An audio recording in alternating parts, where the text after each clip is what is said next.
Hi guys, welcome back. Today's video we're going to be looking at flipping and the strategies that help me that will hopefully help you. It always starts with finding opportunities that have got value add potential.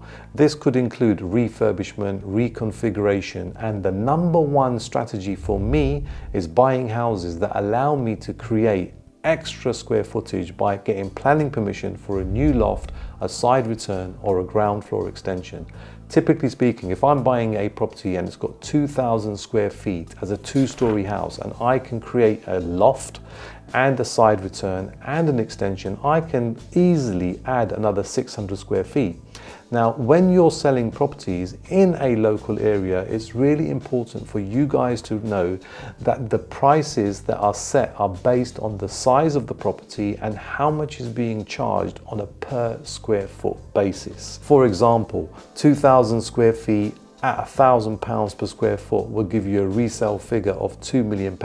However, if you were to add 600 square feet to the house that you've purchased through a loft and a side return and an extension, you've now got 2,600 square feet. At £1,000 per square foot, that equates to £2.6 million. You're £600,000 in profit just by getting the planning permission and doing the work. Another example could be a refurbishment and a reconfiguration project. This is usually for apartments that could be in a block, or it could be a house that's subdivided into apartments. If it's got a separate kitchen, that's a luxury. And if you've got a big enough lounge, you can easily move the kitchen into the lounge, create an open plan kitchen and lounge, which you get in most new build projects. And then the original kitchen becomes an additional bedroom. So a one-bedroom flat could become a two-bedroom flat, and a two-bedroom flat becomes a three-bedroom flat with an open plan kitchen and lounge, and all of a sudden you've created value.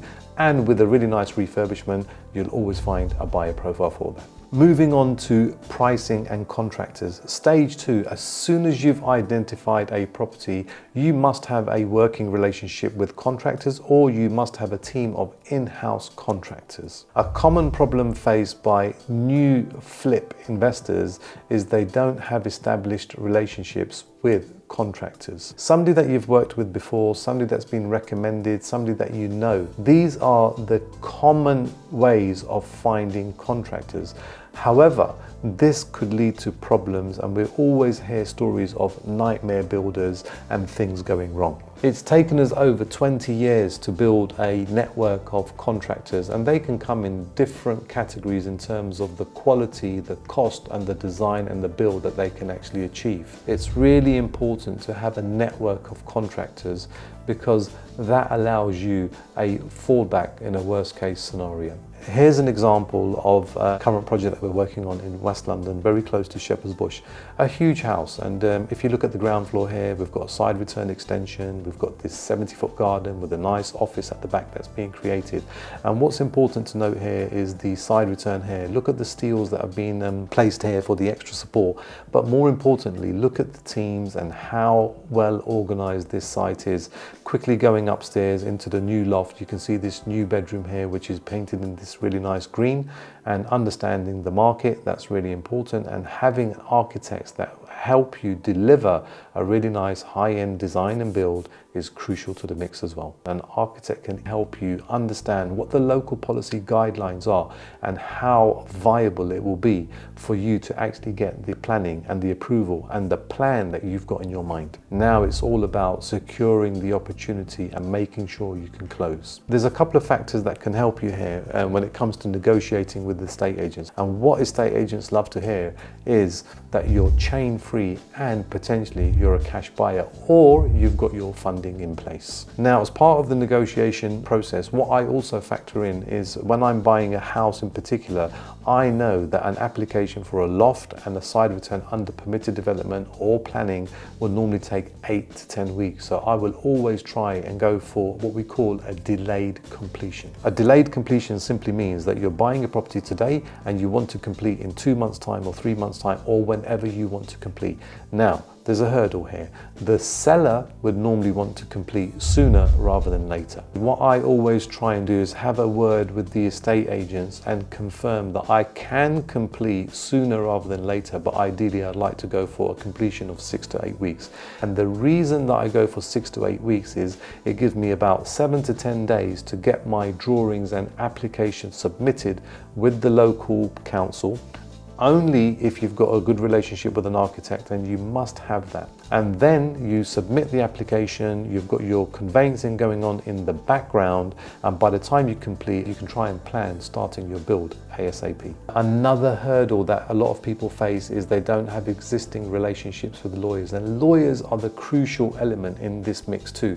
Lawyers can actually make or break a deal, and unless you've got a relationship with lawyers, it could really be a big problem. So how do you actually find a good lawyer? A lot of people will go through the internet, but I would recommend that you go through a recommendation, or you try and visit a local law firm that specializes in property and conveyancing. For me, over the last 20 years, we've got a multitude of relationships with possibly 3 to 5 lawyers. So we don't always use the same lawyer, because depending on the workload, they may not be able to deliver the service that you require. And as I said, a lawyer can sometimes make or break the deal. As an example, a challenge that a lot of investors will find is when they're buying something, the lawyer is not actually responding to emails. This is a basic complaint that I hear from a lot of investors. And the way to beat that is I will always expose that lawyer. If a lawyer is not providing you the service that you are paying for, make sure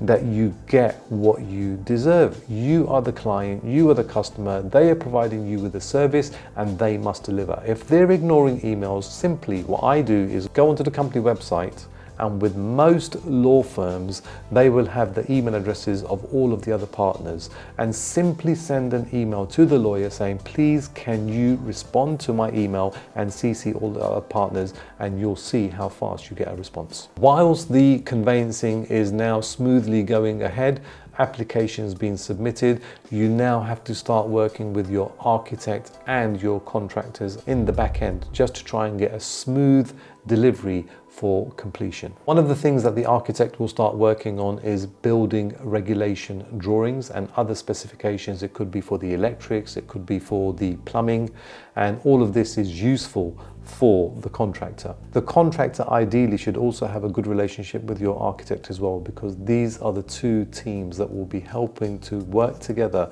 to deliver the project that you need. Another really important ingredient to the mix is having a party wall agreement in place before you can start works. Now, there's a couple of things that you can do here. Number one, you can have a conversation with your neighbor, introduce yourselves, tell them that you're going to be starting work, and ask them whether they would be okay to either not use a party wall agreement, or would they prefer to use a party wall agreement. If the answer is no, they would like a party wall agreement, you've got two options. Either they can use your party wall surveyor, or they will appoint their own. At this point here, that you try and get your neighbours on side to use your party wall surveyor, because otherwise they could choose somebody that's going to cost you an extra couple of £1,000 and you're liable to pay. Just moving forward, you've completed on the project, you've got your planning, you've got your party wall in place, and now it's time to, what we say, rock and roll, where your contractor can just deliver and work his magic. A common problem faced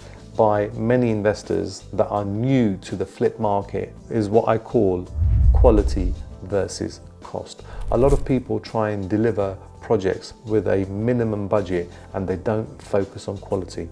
I will always try and focus on quality, and I will always try and achieve a record price for my projects. So here's an example of quality versus cost. We acquired this house for £1 million. Once again, it's in West London, circa 2,600 square feet.